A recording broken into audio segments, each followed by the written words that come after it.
The Boys is an odd show. On one hand, it's really damn good.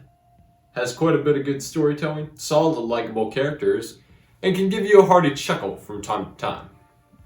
On the other hand, you can tell that this show is starting to slip. Now, for every movie and show I watch, I really couldn't care less about if it feels real or not. I actually like the fantastical side of movies and shows, but that's to the point of which where you had to follow your own established rules.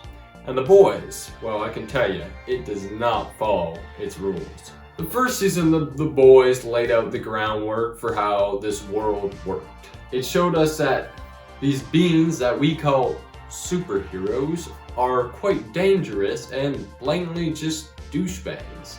This was a fun premise and grounded the idea of superheroes in the real world. The leader of this team of heroes was the most douchey of them all, Homelander. Now, Homelander is established to be the evil Superman of the story and is shown to be the most powerful man in the world. Cut to this new season of The Boys, and we get a new face that comes along that equally matches Homelander's wrath. This newcomer is Soldier Boy, played by brilliant actor Jensen Ackles. Hopefully I pronounced his name right. And he's meant to be the new Captain America-like figure of this story. Soldier Boy has been frozen in a Russian lab for the past couple decades and is broken out by none other than the boys.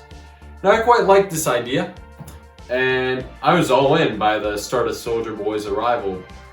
But after that episode, things just started to head downhill. For some odd reason, the showrunners yet again split the main group into two, one of which being Butcher, Huey, and Soldier Boy, who are trying to kill Homelander, and the other of Starlight, Mother's Milk, Frenchie, and Kamiko trying to stop Soldier Boy.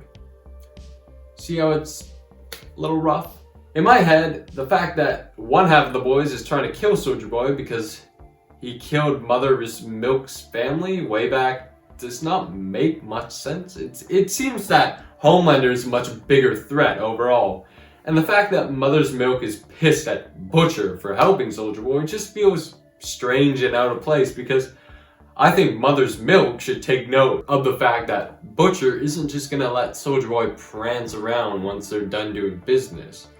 I'm sure he's gonna attempt to kill him once they're done. The episodes from 4 to 7 all just feel like filler and padding for the so-called big finale, where I was expecting and really hyped for a fight between Homelander, Billy Butcher, and Soldier Boy. In reality, all we got was a 1.5 minute hand-to-hand fight between Butcher and Soldier Boy, which was edited like this, and the other between Homelander and Queen Maeve, which in my mind didn't really make much sense.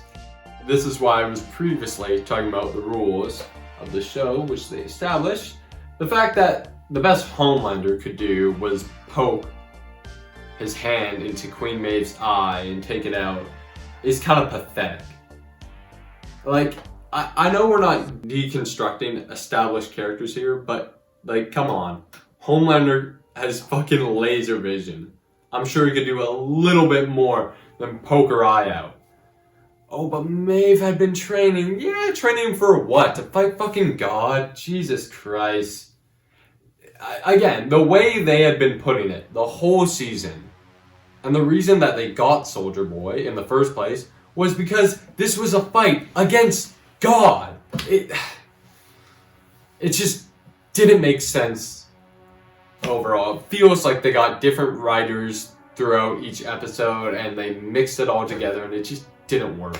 Now, that's just one rule that they hadn't followed. The next was the fact that Soldier Boy can make a huge nuclear explosion on command that can kill and take any soup's power away.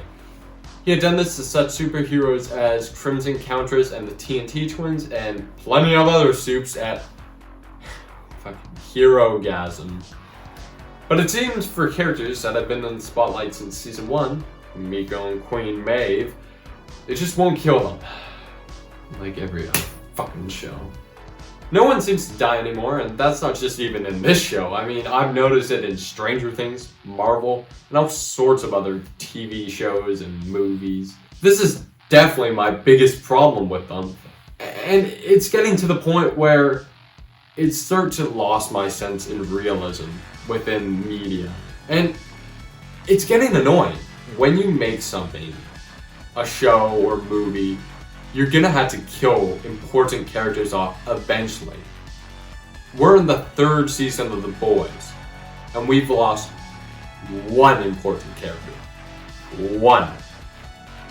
And, like, I thought, at a point, I thought we lost Soldier Boy and Queen Maeve. But nope, they brought them back.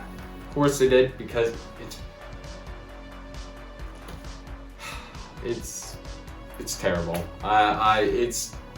It feels like it cheapens their death. Like, for Stranger Things Season 3, when Hopper died, if he dies again in Season 5, it'll feel so cheapened. And I'm sure they will do it, because they're not going to kill the kids off. But, hell, they're not even kids anymore. But it loses the sense of gravity within characters. And, like with Queen Maeve and Soldier Boy, if they can just survive anything, it's just lost my interest. It has. And I love Jensen Ackles as Soldier Boy. I thought he did a brilliant job, and I love the character too. I